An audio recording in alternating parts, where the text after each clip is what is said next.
right, so here we are. Just to let you know what is happening, I'm here with the future president, the president in waiting, just a matter of days before Mr. Mohamed is announced the next president of the Cooperative Republic of Guyana.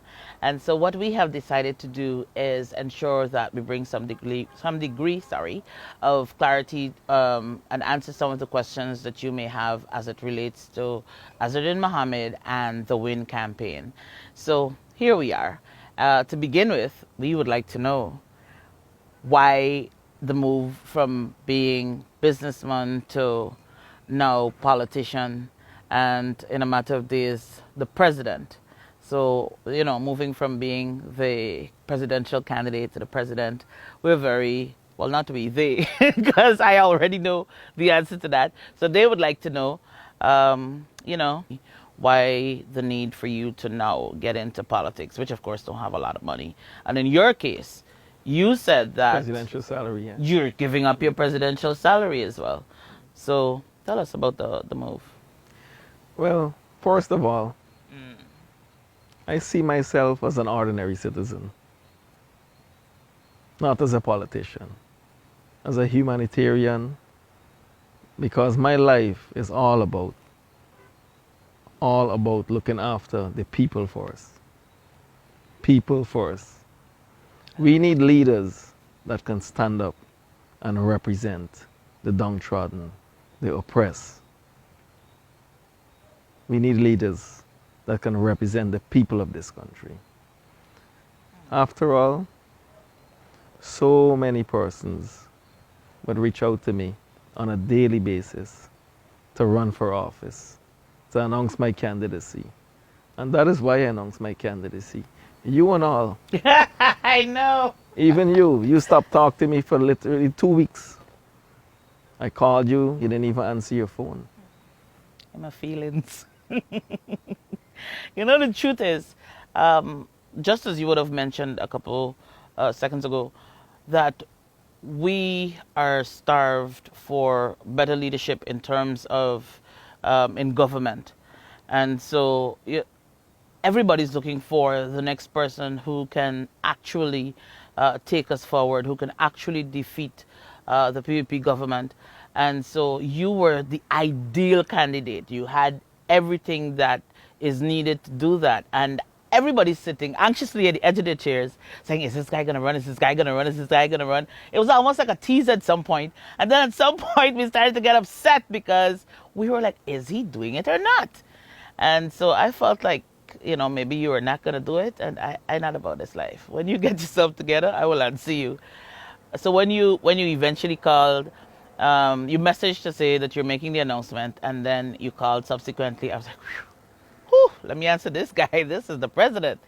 So, I was very excited about that, as I'm sure all of Guyana, because that announcement got a lot of attention. It was everywhere because that was the moment that we were waiting for.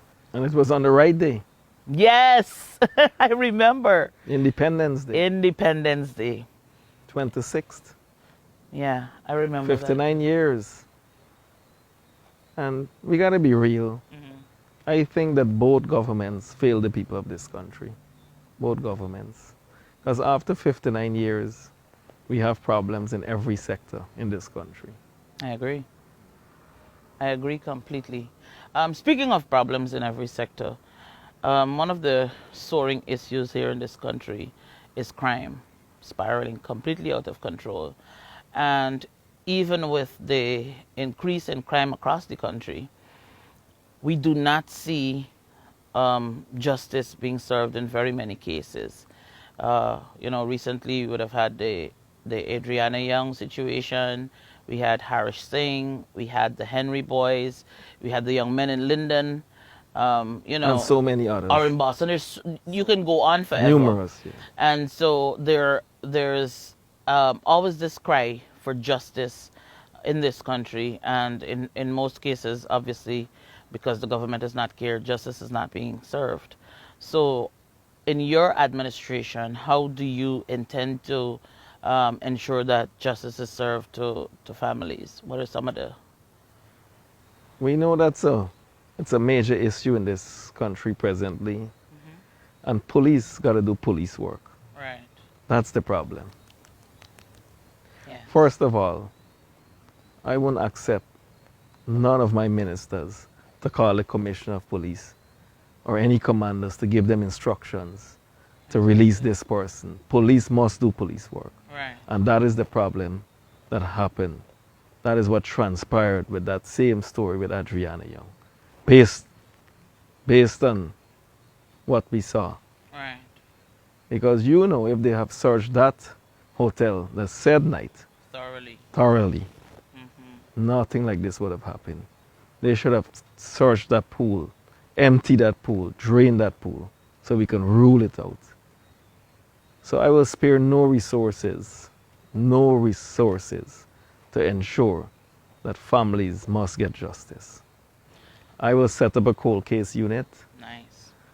to investigate all murders, not just one or two, all murders that happened in the past, so that the families must get justice. I like that very much. And of course, it is noted that in your manifesto, in the 100-day plan, the very first line item in that plan is to ensure that the family of Adriana Young gets justice. So you intend to engage the FBI, FBI, yes. as you would have mentioned in the manifesto, so that they can come here and do as much as they possibly can to see what we can salvage, because that case has not been properly handled. So to see what they can salvage, because the family deserves Yes. justice. Every family Every family. deserves justice. Additionally, there had been the fire in Madia, when so many children would have lost their lives. The family, up to today, are crying out for justice. I know that they're in court. And I noted that the government hired some high profile lawyers Yes. to fight against those families seeking compensation for these children who would have died in that fire. And that's a sad situation, a Very sad. travesty. The families called me only recently. Oh, yeah. Yeah, one of the families called me. They were in Chenapeau. Mm, When I sent up my team to Chenapeau to meet with the residents on Zoom, mm, because, well, you know, they even ban you from traveling now. yeah. You can't even get flights Yeah. locally, but you can get an international flight. So when I sent up Miss Dawn and Cody Hmm. on the Zoom, one of the family, he told me that he really want to talk to me in person. That no justice up to now. They forced them to sign some document and give them some money. So it looks like your life worth nothing in this country. But rest assured, when we take office, we're gonna ensure, we will ensure that families must get justice. Yeah. That's a complete failure on the part of the government, particularly the Ministry of Education in this specific case. You know, Yeah, and I will ensure that all buildings, dorms, etc., they must get building codes, right, they must follow exits. the right. Yeah. I agree completely.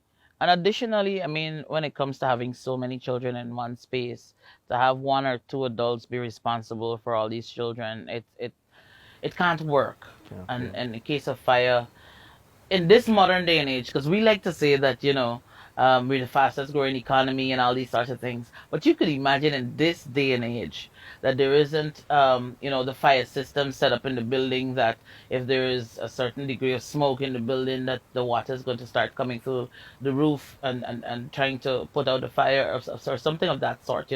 We are not advanced. In this community, Uh-huh. you ever see any fire hydrant in here? No. And in so many communities, no, absolutely no fire hydrants. Mm. Well, presently you can't even get water.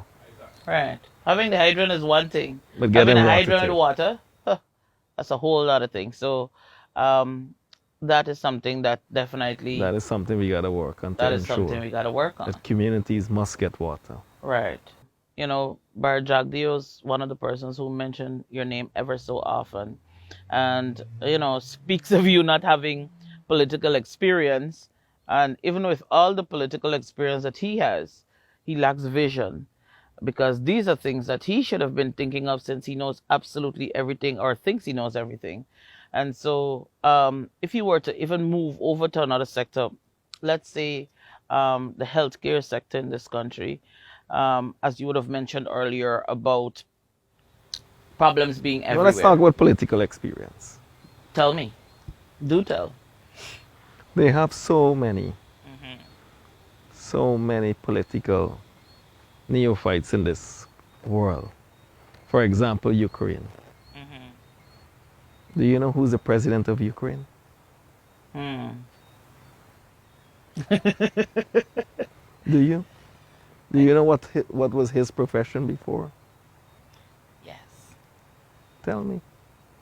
I think he was a comedian actor, or actor comedian, or both, or one or the other. Something of that sort. He was in the arts for sure, though. Well, your boy mentioned that you're a comedian, Mm. but that goes to show how you got them. Right now, they played out all the cards, left with two jokers in it. I'm trying to figure out if the two jokers would be um Barrington and Irfan, or if you mean Amir and Critic. There are just so many. I don't know. Imagine we are only in existence under 3 months. Right, Under 3 months. right. So, with political experience, a leader, as I have mentioned earlier, is one that can serve the people, not serve themselves. Right. Right. And that's what I was talking about just a couple of nights there in Bartico. That when you talk about political experience, I mean, I don't want to say that it's a negative to have political experience, but it has to be backed by other things. Because you have people right now running this country who have political experience, but they don't have a heart for the people. They don't have a Exactly. love for country. And so it's evident in the way that they are Empathy, leading. empathy You for know, people. all across this country you go, people talk about, oh, it's just friends, family, and favorites. And that is happening because you do not have a government that cares about the people, but care about themselves, about enriching themselves, and these sorts of things. That's why I'm very happy. Let me say this to the camera. That's why I'm very happy that we have a candidate who is already rich. He don't need to enrich himself. I just want to say that. That's true. Um, and so, and to even show a greater side of how you care about humanity, you have said, listen, this is what we're going to do for y'all.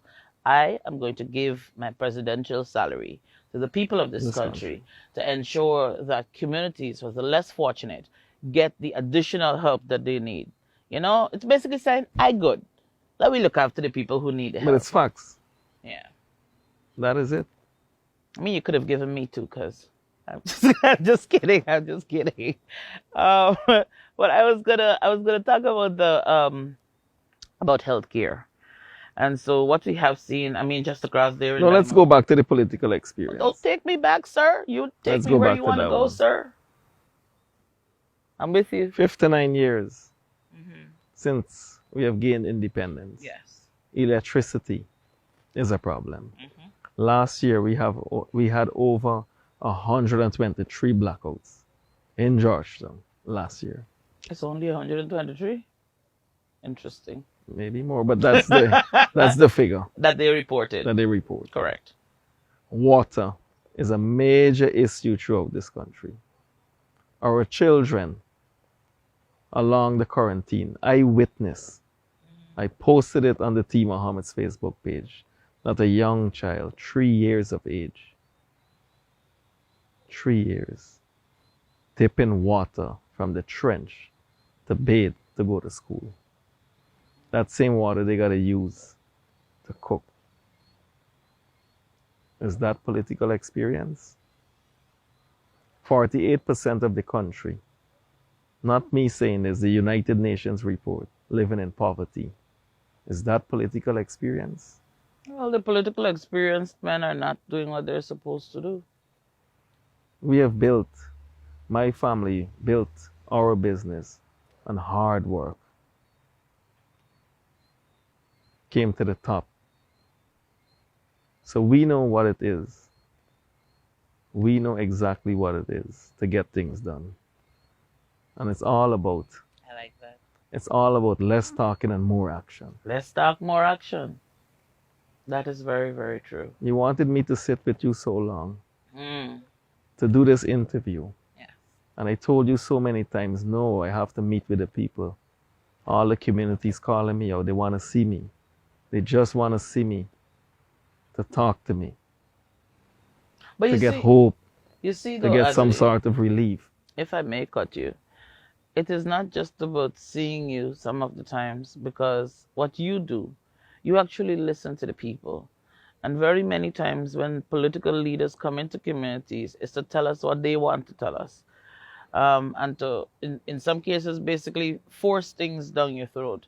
But in your case, you come in and you listen to the people and you talk with the people. And that is something that is so refreshing in this environment. To actually be able to share your concerns and so on. That's why when we were putting the manifesto together, and I always share this with people, I was very happy that you said, this is not about what you want or about what I want.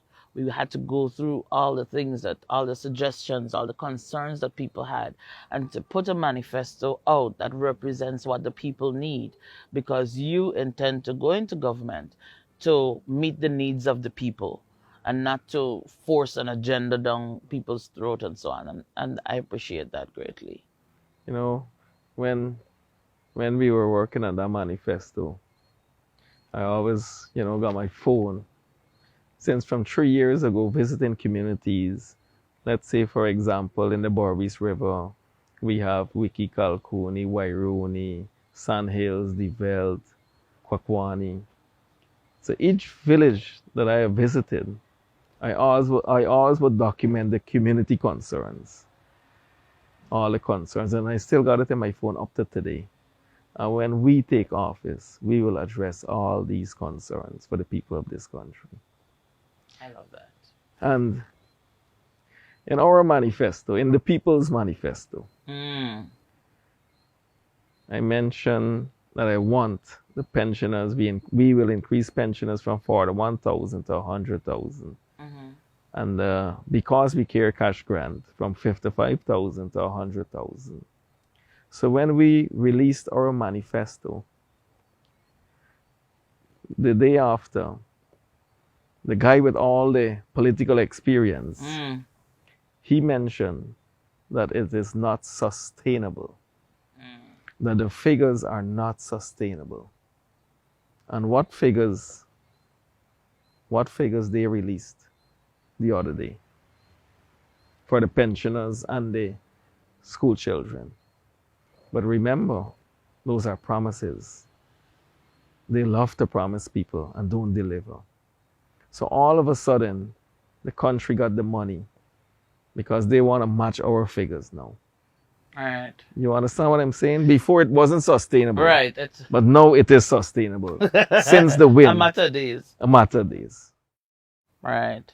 But additionally, when you talk about promises and delivering, there was, I think, a young man. Well, no, he's not that young, but a gentleman had asked the president. I think it was for one of those mobile Oh yeah, and bike Fowlis and things. more. Right. Can remember And that I man. remember Coconut being, man now. yes, I remember being on social media, and the president did not deliver, and the people started to comment in the comment section, you should have asked Mohamed. Mohamed would do it, and so on. And even without you acting on it, I'm thinking that it says how the people perceive you as somebody who, if I say I'm going to do this, it is done. And in the case of that man, you actually delivered as The well. next day. The next day. The very next day. Because these are simple fix. Simple things. And that is in very many instances in this country, we have things that is just a simple fix. Simple. The president could have taken the phone and said, hey, drop a chair right now and give this man. This is not something that you needed to wait for. But these guys have mastered the ability to lie to people, because he had no intentions of giving the man nothing as far as I'm concerned. You are correct. Yeah. Because all they love to do is to collect information and never reach out back to persons. There you go. Is that the leadership we want? Absolutely not. And Absolutely that not. man, he's an amputee. I think he lost both of his legs, not one, both. Oh my. When you see people like that come on, right away you should assist. Seeing persons living in those conditions. Now today that man is so grateful, so happy. He is using that bike to campaign for me. I never told him to do that, but he's using that bike to campaign for the WIN movement. And he was a sugar worker, worked there for so many years, and never received his benefits. So the government and the system failed the people of this country. He worked at the estate. That's sad though. Sad that there's no system in place to ensure that people are taken care of. This man would have served. Served. Um, Over 20 something years he said he served. right. And then that's it. That's it. He's no longer an asset to the country, so we just push him in a corner. He's not important. That's the way Irfan and Barrett is running this place. If you're able to serve them in some way and help them in some way, then you're good. The second you're not able to do that, then they just push you to the side and move on to the next best thing, and that is wholly unfortunate. That this is the kind of people that we have in leadership in this country. Guyana deserves better. Definitely. So today I'm happy for that man. Yeah. He's I'm doing happy his for him too. coconut business Yeah. and he's doing well.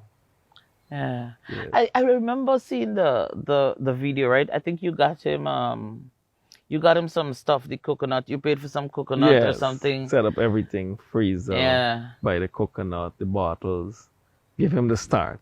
All right. And then he take it from there. If I may add though, That is generational wealth. that is how you build generational That is how you wealth. build generational I love wealth. it. Not with 100,000. Mm, That is how you build generational wealth. not Irfan 100,000 that he promising people. I It's don't not know what Irfan's start of money. wealth. No, that he's promising people. Yeah. It's not his money. Yes. His money doesn't come to us at all. He is not as generous as you are to say, give my money to the people. So we're stuck with him. But Mr. President in waiting, am I able to go to healthcare now? Or That's no problem. right. So as it relates to the healthcare industry, I mean, this is really a disaster. I'm not quite sure if Frank Anthony has been on leave from the time he took office to now, because there's so many disasters over there. It is crazy. But we see the government building these hotels not hotels, sorry, these hospitals. What's going on with me? Building these hospitals, and they talk about world class and so on. But in these hospitals, it lacks basic facilities and machines and so forth that would help people. In fact, almost on a daily basis, you see people on social media begging for help so that they can send their child, they can send their loved one overseas to get the much needed medical help. And so I wanted to know, in terms of your government, which will be taking office soon, I'll be saying that a lot, be taking office in a not so distant future. What do you intend to do in terms of in healthcare and so on? Well, first of all, I will ensure that my health workers get better salaries. Oh, woo. 50% increase, 50%, better sir. salaries. Better salaries. We will ensure that all existing hospitals and health centers, because we have a lot of health centers throughout this country, especially in the indigenous areas, we will make sure that they're fully equipped to serve our people, telemedicines, modernize, and also a very important issue is the lack of medication. And they boast about free health care. But yet, when you go to the public hospital and you get your prescription, they don't have the medication, drugs at the public hospitals and at the health centers. Well, as you know, they said the big boy friends could get the little money and so on, because that's the reality on the ground. You got to go to the friend to buy the medication. But you cannot boast about free health care. Then our people got to go to the pharmacies and pay for it. And also, every year, one person receiving the contracts to supply all hospitals, public hospitals, and health centers throughout this country. he's getting the contract to supply them with drugs, medications, All right. in excess of over $10 billion, Mm. sometimes $15 billion every year. Yet they're dumping the drugs because they're expired. Mm. Yet they don't have enough. But why is it that one person should get all of this in contracts? All right. Why one person? Because Barrett only has one best friend. That could be an answer. I think you hit it right there. That Yeah. But we will, takes us back to the friends, yeah, family, and friends, favorite. family, friends. Mm. We will ensure that a lot of persons, instead of giving one man all of this, 10, 15, 20 persons can supply. All right. Yeah. And that put And that will food on the benefit table. food, exactly. Of That all will those benefit families. 20 persons along with their staff, etc. Right. Yeah. And that, sir, those of you who are listening, that is what happens when you get a government that truly cares. This man is onto something. But additionally, in the healthcare sector, we have seen an influx of non-Guyanese nationals in a large scale. That's when we visited their hospital, public hospital, the other day. Yeah. When our polling agents with the accident. Yes. Yes. We went into the hospital, and there were doctors who couldn't speak much English, and so it begs the what do you do when you go in there with a situation, you're in pain, and you have to now relate to somebody whose first language is not English, and they're not, they know very little English. How do you then convey what's happening with you to them, and for them to understand, and you get the help that is needed? That is crazy. That is crazy. And so, I think we have a lot of our nurses here who's left because, as you would have mentioned, poor salaries and the working conditions. It's crazy. When you go into the hospital, it's very depressing, place and space. I mean, there's so many things that we can do to make it a more friendlier working environment, and for the nurses, and that goes across the board in terms of public servants. Because when you look at the shoddy police stations that you have, and the conditions that the police officers have to work on, you take a step over to the schools. The teachers are working in very many cases under tremendous pressure. They have to be taking the little salaries and buying, and I say little salaries because they're not working for anything much. To buy for our children, yes. Yeah, just to ensure that they were able to give those children, a better quality of education. When I walked into the hospital the other night to check on our staff, our agents, Right. oh my, do you see the condition in there? It's depressing. It really is. And other persons came up to me complaining, Mr. President, please ensure that we get a better working facility here. If you see the condition in that place, it's true. People crying out for help, short of staff. They said they're there for minutes, 10 minutes, 20 minutes, 30 minutes. And every minute counts. Every minute counts when you're in that state. Right. Complaining. No one there to attend them.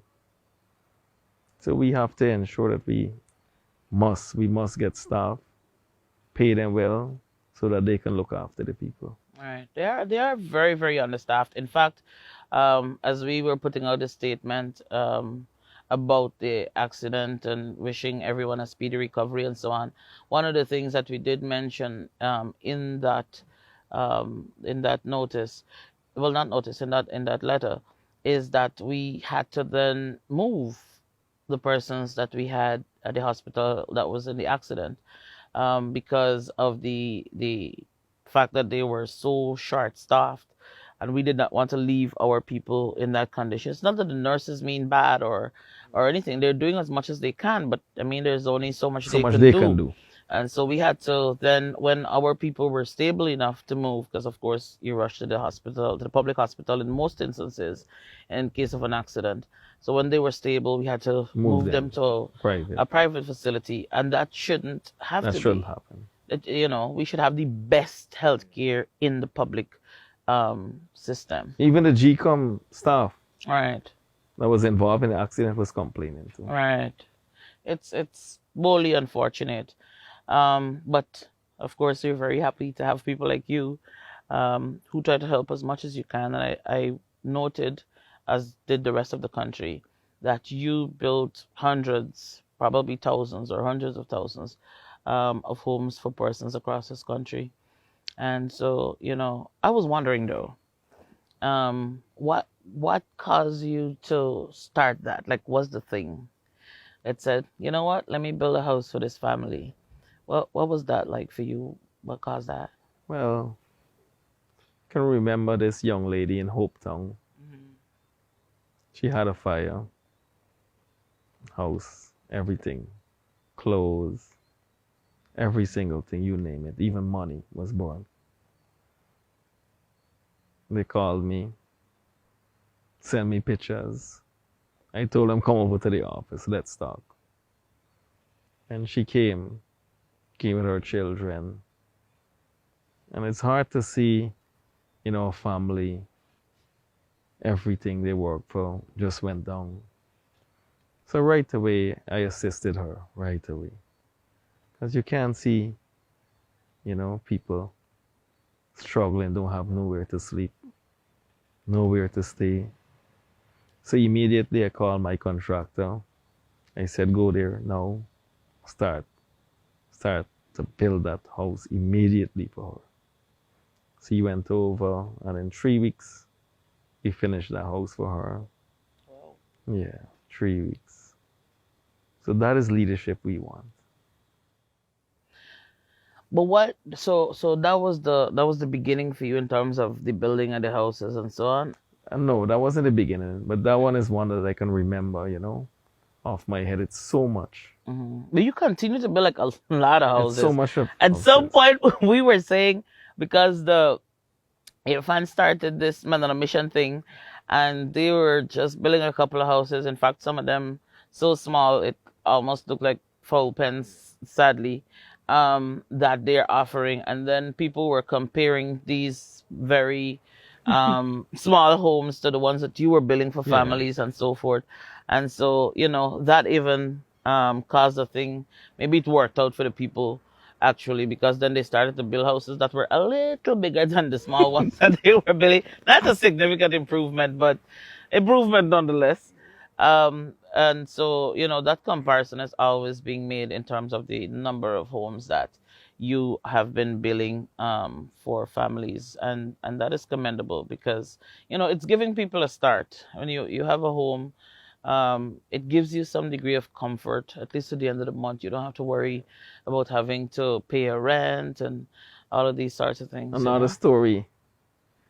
They had a family on the East Coast. I can remember this one. She called 11:30 minutes to 12 p.m. Video call. And I answer. You can see the house on fire. On fire. Well, I already know what happened, because this is nothing new to me. So when she called, of course, she was crying. She said, Mr. Mohamed, we need your help right now. I said, what happened? She said, my house is on fire. I said, all right. I said, you contact the government? He said, why we can contact them, Mr. Mohamed? I said, no, just contact them in the morning and see what they can do. But if you don't hear back from them, let me know. She went into the Ministry of Human Services there, showed them the pictures with the fire, and they gave her a bag, a hamper bag. Hamper. Whew. I said, don't worry, I'll build a house for you. When we started to build the house, well, of course, when I went there and visited her, I posted it. The government turned up after and told her that we're going to build a house for you. But that should happen. If you really care about your people, you should have ensured that you mobilize and construct. Start the construction immediately. Exactly. So then it just comes off as though they're just trying to compete, actually. So it's not a from a But I don't genuine look at it as a competition. place. No, Yes. I understand you're Yeah. not doing that, but Yeah. that's how it appears. While while I post some of my work, Hmm. I don't post everything. Right. Just tonight, I had an outreach along Lane Avenue. Two persons came up to me. They had issues. Hmm. One, a health issue, and the other one, a small business problem. And I assisted them. They're right on the ground. Not everything I would post. Just post some of my work.